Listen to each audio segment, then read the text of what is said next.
success of this event. Friends, in conclusion, I wish to recall that the teachings of the Lord Buddha represents a spirit of universal brotherhood, which we, as member states together in the United Nations system, are aiming to promote. Therefore, we believe that on the day of Vesak, nothing would be more appropriate for the UN than to commemorate the life and ideals of the Enlightened One. From his teachings, I quote, "Hard is to be born as a human being. Hard is the life of mortals. The opportunity to listen to Dhamma does not come easy. Rare is the birth of the Buddha." And end of quote.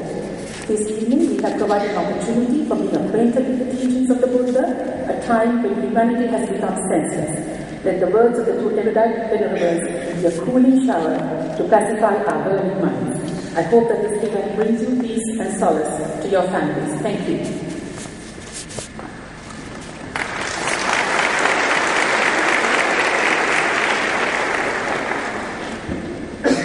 His Excellency Mr. Qasim Jomart Tokayev, Director General of the United Nations Office in Geneva, has kindly agreed to be here with us today, and I request Mr. Tokayev to address the gathering.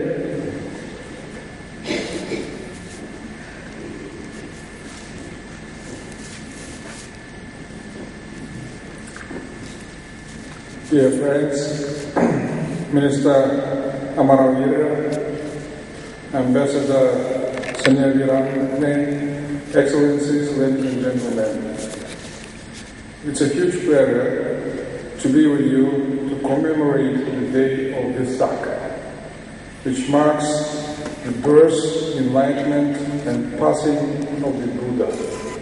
And I thank Ambassador of Sri Lanka for your kind invitation to be part of your celebration of the 2600th anniversary of the enlightenment of the Buddha. In today's globalized world, where poverty remains endemic, where violent conflicts claim millions of innocent lives, and where climate change and environmental degradation threaten the very future of our planet, the Buddha's message of solidarity and mutual support continues to provide important inspiration for the collective efforts to build a better world. The principles of non-violence and the equal worth of every human being that are central to Buddhism are particularly relevant to our continued work for peace and progress. The Buddha served as a guiding star for those who were suffering. Therefore, we here at the United Nations must address the plight of vulnerable fellow human beings across the world. The Buddha showed us that we can all strive to become better people and highlighted the unique potential of all human beings. The day of Vesak is therefore a welcome reminder of what we can all achieve as individuals when we set our minds to it, and what we can accomplish as the human family when we draw on the potential of all. The universal values of compassion, tolerance, and understanding unite followers of all religions and faiths. Today, as we pay tribute to the timeless teachings of the Buddha, let us pledge to truly respect those universal values and to preach and practice peace, to drive forward development and to promote the dignity of all fellow human beings. In that spirit, I wish you all an enriching and enlightening evening. Thank you for your attention.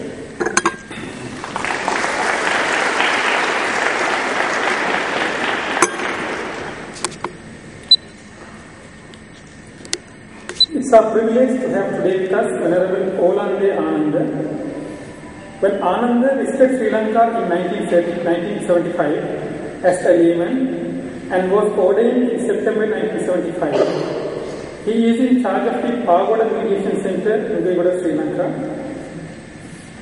When Ananda was born in Amsterdam in 1948 and he completed his degree in Economics and Sociology of Developing Countries at the University of Amsterdam, His wish at that time was to join the UNDP. However, this had not happened, and it is for good, I believe. Otherwise, we wouldn't have had the opportunity to listen to Venerable Ananda.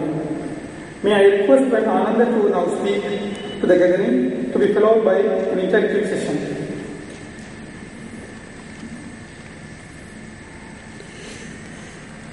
Good evening, Venerable Sirs of the Mahasangha, and also Venerable Nuns of the Mahasangha, Reverend Sirs of different religions, Your Excellency, the Director General of the United Nations here in Geneva, and Your Excellency, Mrs. Shenuka Senviratne, the Ambassador for Sri Lanka at the United Nations here in Geneva, and all Your Excellencies who have come to this talk, and also distinguished guests and ladies and gentlemen, friends in the Dhamma. This evening, I hope to talk about the Buddha's teachings and Buddhism in general under the title, Is Buddhism a Religion, a Philosophy, or a Way of Life? And personally, I think it is a combination of all three. Namely, it is a religion in the sense that it has a founder, the Buddha himself, Gautama, who was Prince Siddhartha and became enlightened exactly 2,600 years on the full moon day of May, Vesak. And then there are scriptures, the Tipitaka, the Buddhist canon as it is called. There is an order of ordained bhikkhus and bhikkhunis, that is called the Sangha, and there are lay followers, both men and women, the Upasakas and Upasikas. Then there are temples with rites and rituals, their preachings, their teachings, and their meditation centers, and therefore we can call Buddhism a type of an organized religion. However, Buddhism distinguishes itself as a religion from most other religions in the sense that it is not theocentric. It's not focusing on God or the Creator God, but more on man and women as well. So mankind is central in Buddhism. The Buddha was born as a man, as a human being. He grew up as a human being, he lived as a human being, and he died as a human being, but as a very special human being, namely someone who had overcome the causes of suffering and attained supreme enlightenment, what we call Samma Sambuddhahood, by himself at a time when those teachings were not available to humankind. A Buddha is a being who comes from time to time, and there are very long periods in between the Buddhas, and is defined as someone, as a human being who has been working on his enlightenment over many, many lifetimes, perfecting good qualities such as generosity and ethics and loving kindness, compassion, wisdom, etc., over many, many lifetimes, and finally, when he appears and gets born in this world as a human being, again, he reaches the final stage of human evolution, as it is called, in the form of full enlightenment, and is then able to also teach that to other beings, how to get enlightened. And that is the main crux of his teachings. So in that way, we can say that Buddhism is an organized religion. It actually started already developing during the lifetime of the Buddha, after he started his first, what is called the setting in motion of the wheel of the Dhamma, the Dhamma Chakka Pavattana. And he gave a sermon in the Deer Park in Benares, where his first 5 followers listened to his first talk. And that was just 3 months after his enlightenment, now also 2,600 years ago, on the full moon of July. And there, the Buddhism actually started developing. He got more followers, laymen, laywomen, kings and beggars and all kinds of people, bankers and businessmen and even prostitutes who followed him, and people in general from the high to the low society became followers of the Buddha, and some of them became monks, and some of them attained enlightenment themselves as a follower of the Buddha, and they are called arahats. And when there were 60 arahats in this world, soon after the Buddha's enlightenment, he sent them in 60 different directions for the welfare of the many and the happiness of the many. Bahu jana sukhaya, bahu jana hitaya, as it is called in the original Pali language which the Buddha spoke, a form of Magadhi similar to Sanskrit. And then you could call Buddhism in that sense even a missionary religion, because the Buddha sent his disciples out into the world to spread his words, his wisdom and his compassion for the welfare and the happiness of many. But the Buddha also asked his disciples not to force this onto anyone, and also asked his followers not to accept anything merely on blind belief or mere hearsay, or because it is written in the scriptures, or because the majority of people believe it, or even because the Buddha himself said so, but he asked his followers to actually critically examine his teachings and think about it and analyze it for themselves, and to see whether it is not against reason and that it is for the good of themselves as well as that of others, and if it makes you peaceful and happy, then you can accept it if it is not unreasonable. That is the kind of teachings that the Buddha gave to the Kalamas, a tribe, a group of people in the area near Delhi and in North India, where he actually gave freedom of thought and criticism, and therefore Buddhism can also be called a kind of free thinkers movement. Although the Buddha based himself on principles that can be verified by oneself, for instance, the difference between good and bad. For instance, after his enlightenment, the Buddha went back to the palace where he used to live, where he actually was married and had a child, who after the 6 years of ascetic practices he found as a 7-year-old boy, Rahula, and he gave an advice to Rahula, his son, which is even very valid today, nowadays, to judge whether something is good or bad. He said, Rahula, my son, just before you're going to say something or do something, just reflect briefly in your mind what is going to be the outcome if you say this or if you do this. Is it going to be helpful or harmful to the other person and or yourself? And if it is going to be harmful to the other as well as yourself, definitely don't say it, don't do it. And if it's going to be helpful to the other person but a little bit difficult to yourself, you might consider doing it as a kind of helpful deed. And if it is going to be helpful to both parties, definitely you can say it and do it. So definitely that is a kind of ethical standard that the Buddha gave to his son, and is also visible throughout his teachings, which is very universal, like don't do to others what you do not want to be done to yourself. It's a kind of ethical teaching of Buddhism. And then we have the teacher, the Buddha himself, his Dhamma, which is the sayings or the discourses that the Buddha gave.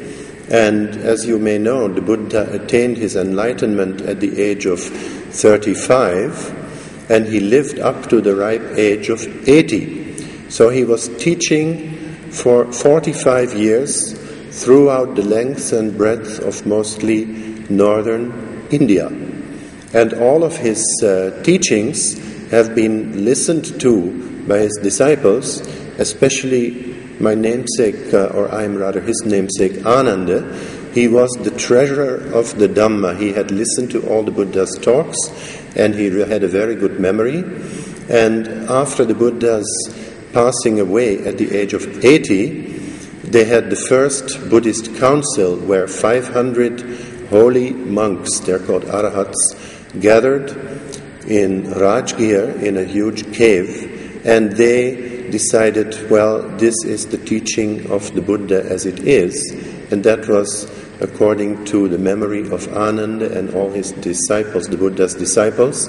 And since then, the teachings of the Buddha have been handed down, first orally for a couple of centuries by groups of monks who specialized in his different groups of teachings, the lesser teachings, the shorter teachings, the graduated teachings, the middle-length teachings, the long teachings.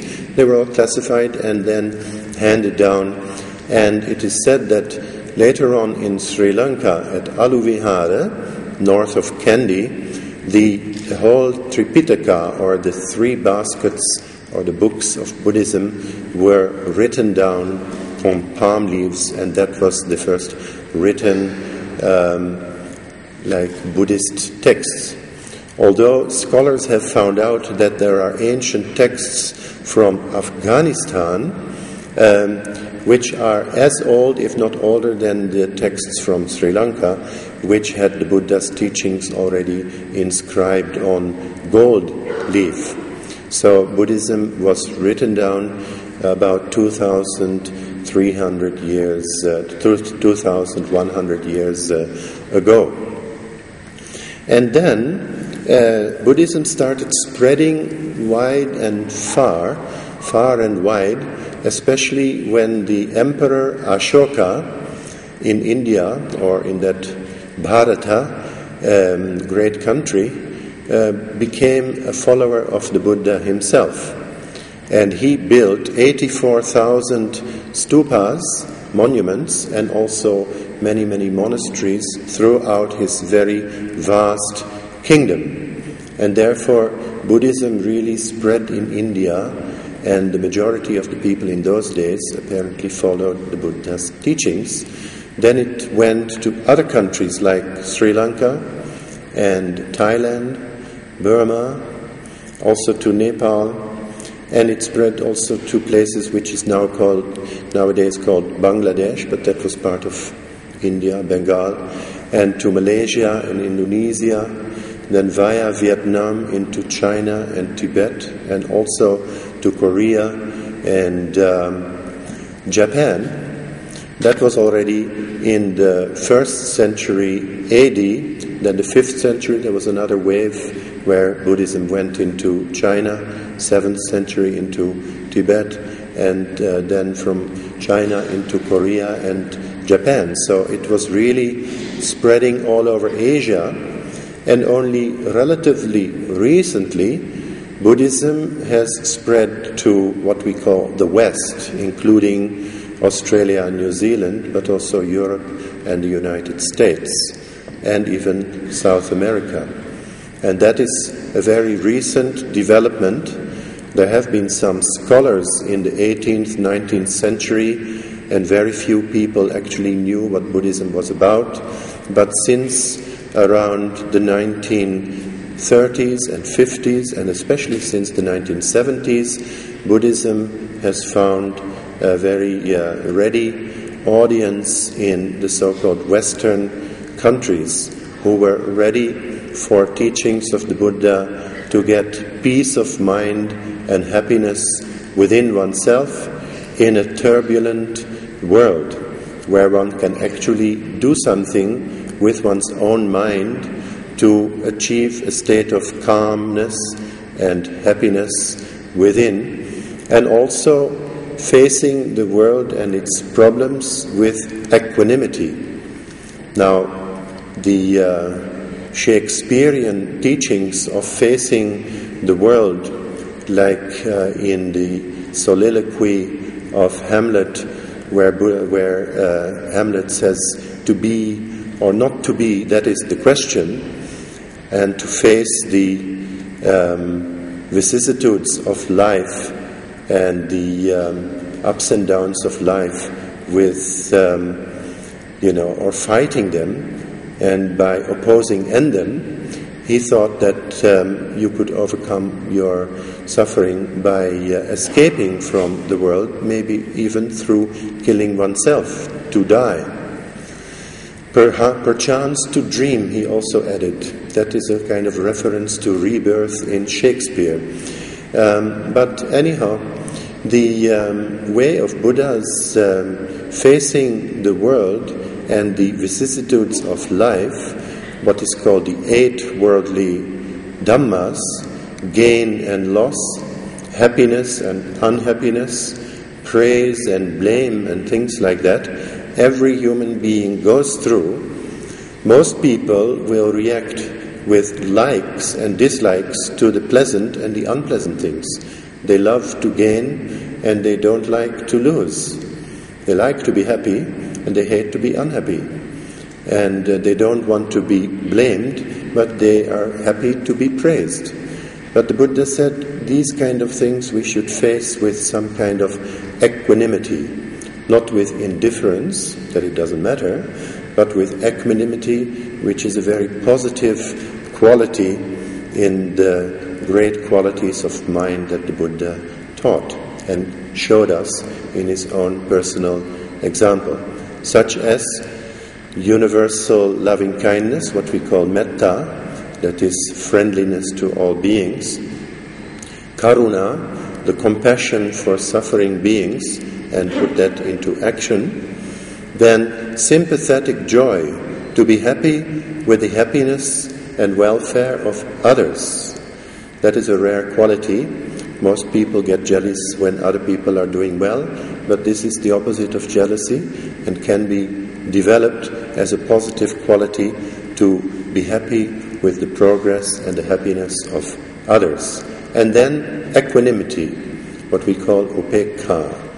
And this equanimity can help us to guard our minds against depressions and elations, namely not to get down and depressed by the bad things that happen to us, personally or in our work situation or in the world at large, all the problems that are facing the world and oneself, but rather to face these things with,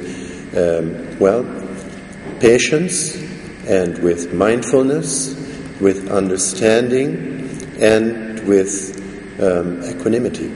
So these are some of the great qualities that the Buddha had already developed to the greatest extent and asked his followers also to emulate as an example from him. So nowadays we do have these teachings of the Buddha called the Dhamma, his sayings, also the higher philosophy and psychology of the Buddha's teachings, which are called Abhidhamma. And the psychiatrists nowadays are amazed that the Buddha already knew so much about the states of mind that people can get into and how he analyzed the mind. It was 2,600 years ago, without any previous knowledge of other psychologists and psychiatrists and doctors and instruments. The Buddha for himself gave a great classification of states of mind, how they arise, how you can see them, and how you can overcome certain negative states of mind, which are based on greed, hatred, jealousy, and ignorance or delusion. So to overcome all this, the Buddha gave a path which we call the Dhamma, as a kind of boat or vehicle to cross the ocean of suffering from this shore to the other shore. The other shore is seen as the attainment of nirvana, or the highest happiness and peace that a human being can attain.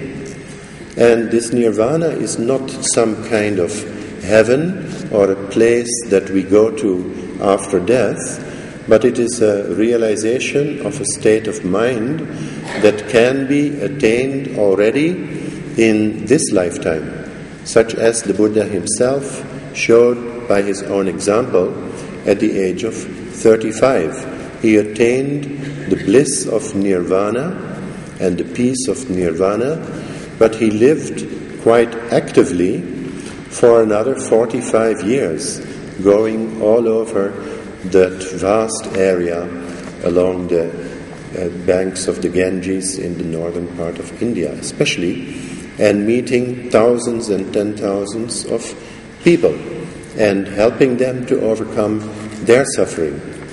The Buddha said basically there are 4 noble truths which are always true whether there is a Buddha or not. And they are universally true and to be experienced for everyone for themselves. Namely, the truth of dukkha, as he called it, or unsatisfactoriness, sometimes translated as suffering, the truth of suffering. But the Buddha called it dukkha, which has been later translated not as suffering but as unsatisfactoriness. The unsatisfactoriness of existence from birth, growing up, getting sick, growing old, to get what you don't want and not to get what you want, and to be separated from those whom you love and situations which you like, and to be confronted with people and situations that one doesn't like. So to have that kind of suffering is a kind of unsatisfactoriness that all beings go through. But then the Buddha said there are 2 major factors that perpetuate this unsatisfactoriness and suffering. Namely, within oneself, one can find these factors in the form of grasping and clinging attachment. It's called tanha, craving for sense objects, craving for becoming, and even craving for not becoming. A kind of suicidal craving. So that is all based on another factor, the main factor, namely delusion or ignorance. What the Buddha called ignorance or avidya in Pali language is not that we don't know the books, that we haven't read anything, that we are what is called an ignoramus or something like that, but rather not to see the things as they really are. That is called ignorance in the Buddha's sense of the word. And that is a form of delusion. So not to see the things as they are makes for a kind of conflict between what is and what you hope or fear that things are. And to resolve that conflict, we have to replace that ignorance or the delusion by wisdom. Wisdom and insight are the cure for this delusion. And therefore, actually, the Buddha was teaching how to actually attain wisdom, together with compassion, loving kindness, equanimity, and all the good qualities.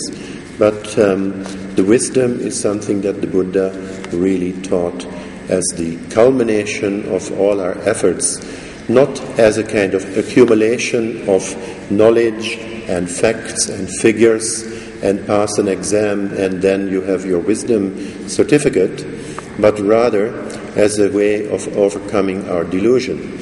So the Buddha said there are 3 types of ways of getting wisdom. One is to listen to wisdom teachings, like listening to the Buddha's teachings. Nowadays we have those teachings only as handed down more than 2,600 years. But then there are people, also followers of the Buddha, who have attained certain stages of realization and who can also pass on these teachings of the Buddha. And listening to such teachings may give you an opportunity to get real wisdom.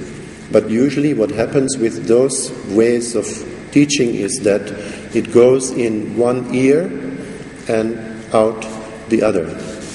And very little remains sort of between the two ears in our brains and our minds. We mostly forget what the teacher has been saying. Maybe 90% gets lost in that way. So that is not a satisfactory way of attaining real wisdom or realization for oneself. Most of us will have to think about those teachings and maybe discuss it with an expert or somebody who knows more than us. And those are called Dhamma Vichaya, the investigation of the Dhamma, and Dhamma Sakaccha, or Dhamma discussions, discussing the wisdom teachings. And that may lead to another kind of wisdom, which is called Chintamaya Prajna, or the wisdom which arises from thought and thinking and investigation. Now that may also be just an intellectual affair and end up with conclusions and concepts that we cling to and think now we have found the truth. But it may not be the ultimate truth. So the Buddha said there is yet another higher and deeper, more profound way of getting wisdom, and that is the wisdom that comes through meditation, insight wisdom, or self-realization. And that is the highest wisdom that we can attain by using a certain development of our mind, which is called the development of awareness, or mindfulness training. To be aware of, to pay attention to what one is doing with one's body, what one is doing with one's words, and what is happening in our mind.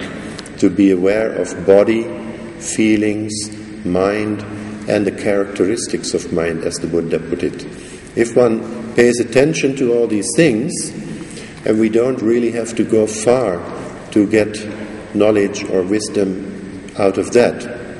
The Buddha said, just start with yourself. You are the closest and the dearest and the nearest to yourself, and that's where you have to start.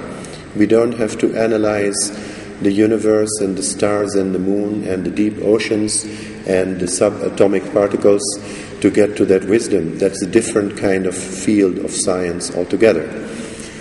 But even the Buddha seems to have known the atomic existence of atoms, maybe not subatomic. Yes, he even went as far as the emptiness of matter and also the infinity of the universe. That kind of knowledge the Buddha also had 2006 years ago, and the infinity of universes that we are now slowly discovering through the pictures that we get from the Hubble telescope and after that. But the Buddha already knew this, but he said way beyond that, and more important than that, is to overcome the causes of suffering which you can find within yourself. And that can be done by really overcoming the delusions that we usually suffer under. And what are those delusions that the Buddha mentions? The delusion of permanence.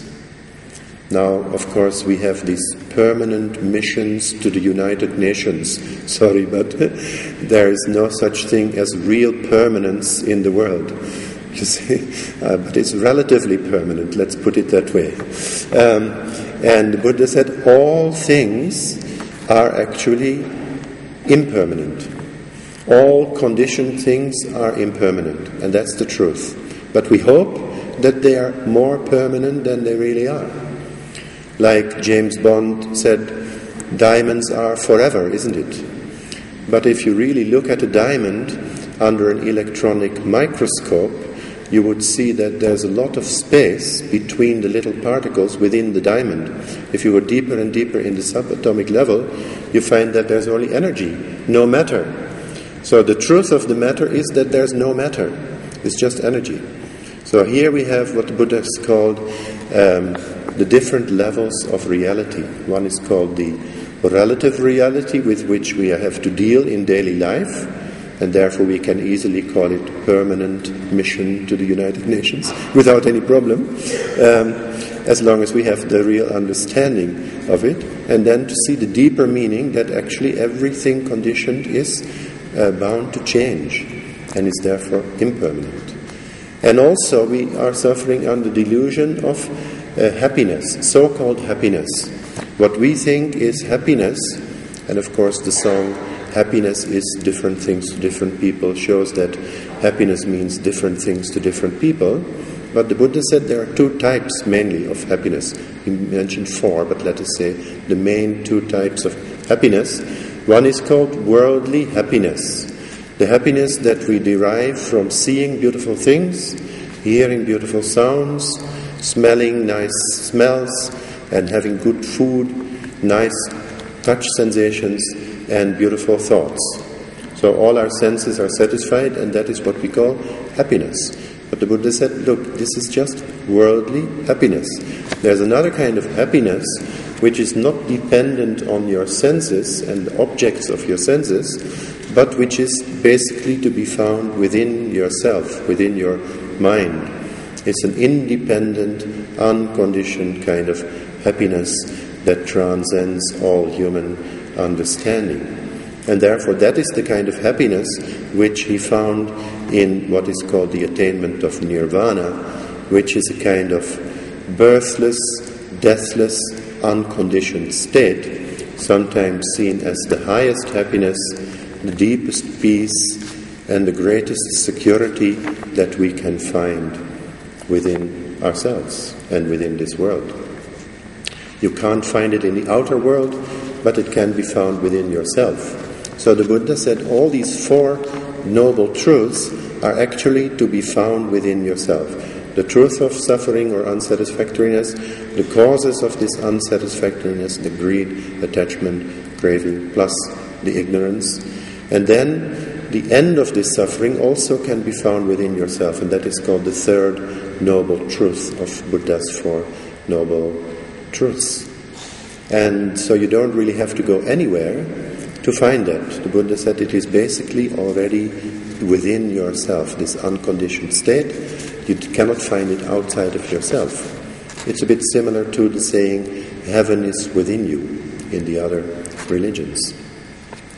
And then the path leading to the attainment of happiness, peace and security and nirvana is called the Eightfold Noble Path, a kind of way towards liberation from our causes of suffering.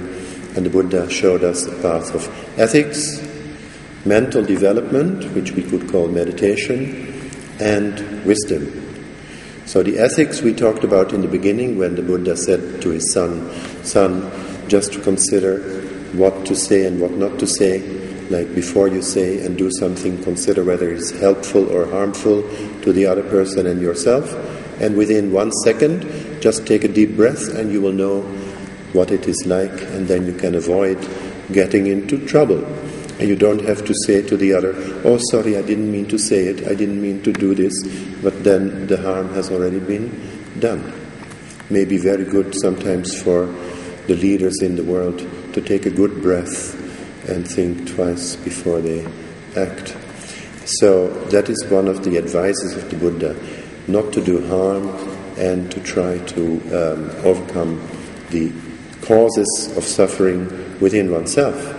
And if that can be done in numbers, that means if many people find that kind of peace and harmony within themselves, then of course the causes for war even would be slowly eliminated, because most causes for war seem to come from greed, hatred, and delusion. And those are exactly the three major causes that the Buddha pointed out as the cause for suffering.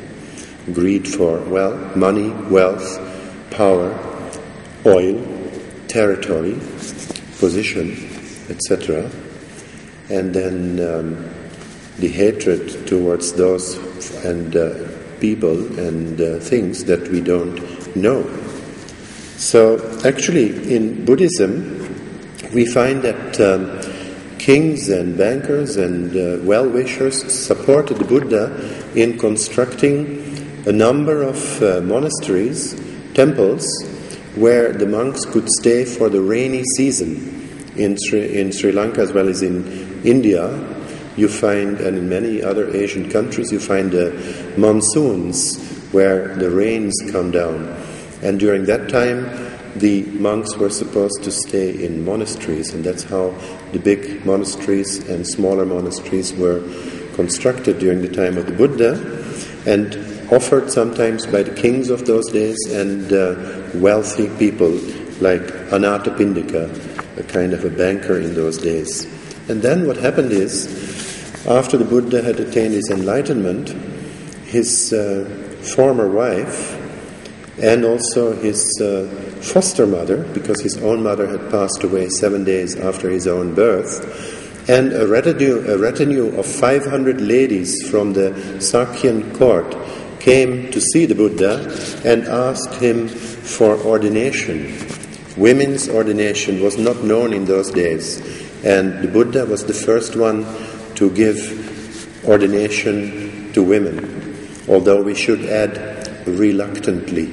After 3 times pleading by his disciple and his nephew Ananda, the Buddha gave consent to start the Bhikkhuni order, and that was the first women's religious order in the world. And it still exists in an unbroken lineage, actually in places like China and in Korea and in Vietnam, and nowadays also even in Sri Lanka the Bhikkhuni order has come up in a big way, and even Thailand and Burma reluctantly are following it. Once actually I read that some of the leaders in our Buddhism said to get the Bhikkhuni order restarted in a place like Sri Lanka, no man, no God, nobody can do it, we need another Buddha. But when my friend from Ladakh heard that, he said, but nobody can stop it either. So that is probably how the Bhikkhuni order is going to be quite popular, and in places like China, Taiwan, also Hong Kong, Singapore, and especially in Korea also, and in Vietnam, you find lots and lots of ordained women who are leaders in the Buddhist clergy and in the world. So, we can also think a little bit about, is it just Buddha's teachings, is it religion, but is it also philosophy? And I think we already talked quite a bit about the philosophical aspect of Buddha's teachings. Philosophy and psychology, as in the higher teachings of the Buddha, definitely is part and parcel of Buddha's teachings. Some people say, we don't need the temples, we don't need the rituals, we can just do with the philosophy of Buddhism. Well, it is one possibility, but Buddhism is not a philosophy which sort of is suspended in mid-air somewhere floating high up, but it is a philosophy with the feet, both feet, firmly on the ground as well. It is a practical philosophy which one can put into practice in one's own daily life. So therefore it is something like global thinking and local acting.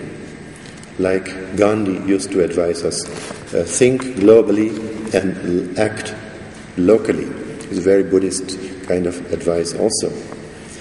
And then, is it a way of life? Well, if one actually puts it into practice, and that can be done through the observance of the ethical rules, the practice of mindfulness, the practice of loving kindness and compassion, and the development of wisdom, and put that into daily life, because that is actually what we are living most of the time.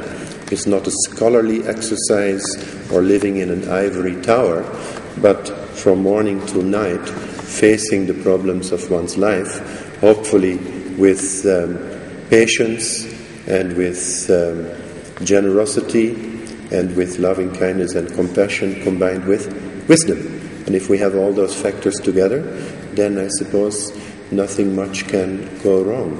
And in that way, Buddhism becomes a real way of life, something that one can practice oneself.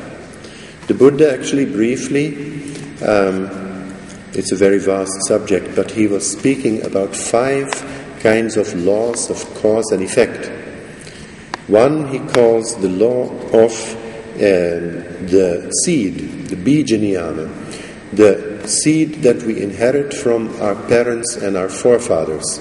We could call it our biological inheritance, the way that we look sometimes like our grandfather or grandmother, the kind of diseases that we may inherit from one of our forefathers or grandmothers, and that is called the biological law of cause and effect.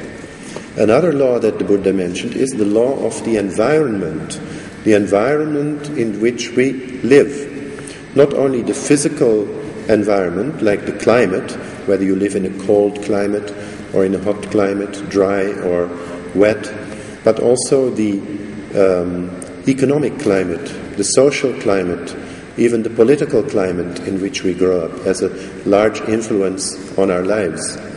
And then the Buddha mentioned the karma, the law of cause and effect that is created within our own minds, based on our intentions, whether the intention is based on greed, hatred and delusion, then it is called an unskillful karmic act, or whether it is based on generosity, loving kindness, compassion and wisdom, then it's called a skillful act of karma.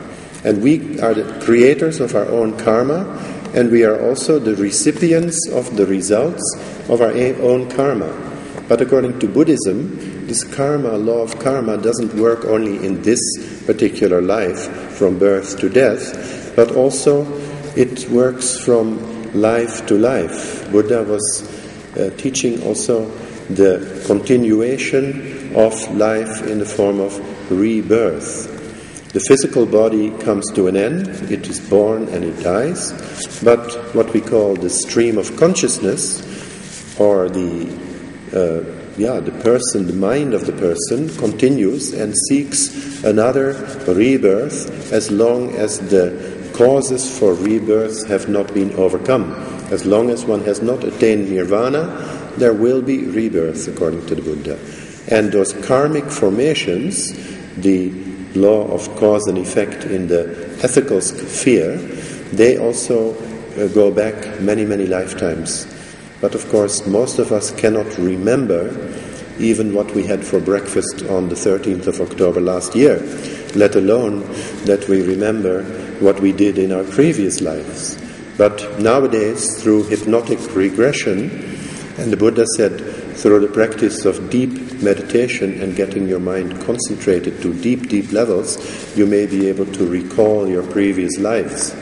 And the Buddha himself recalled not only 1, 5, 10, not 100, but he could recall thousands of his previous lives. He knew where he was, who he was in his previous lives. And he said, this is such a complex system of cause and effect, only the law of karma itself, that we cannot really understand it by thinking about it with our logical and limited linear thinking mind. It is what is called an achinte, an unthinkable, but it is there. And together with the other laws which I mentioned of cause and effect in the form of seed, the climate, then the karma, there are some more laws which the Buddha pointed out, namely the law of our own mind. The mind that the human being has differentiates itself from other kind of beings. Let's say the animal realm. Animals are reacting instinctively, whereas human beings can act and react according to their discrimination of their choice between good and bad, for instance. To do something or not to do something, or to do it in a different way, in a better way, or sometimes worse. People have that kind of freedom and that kind of responsibility also as a human being to choose for the good or to choose for the bad, or to not do something if they can. So that is the prerogative of a human being, and that is also the way out from samsara, or the ocean of existence from birth, death and rebirth, if one really goes into it deeply.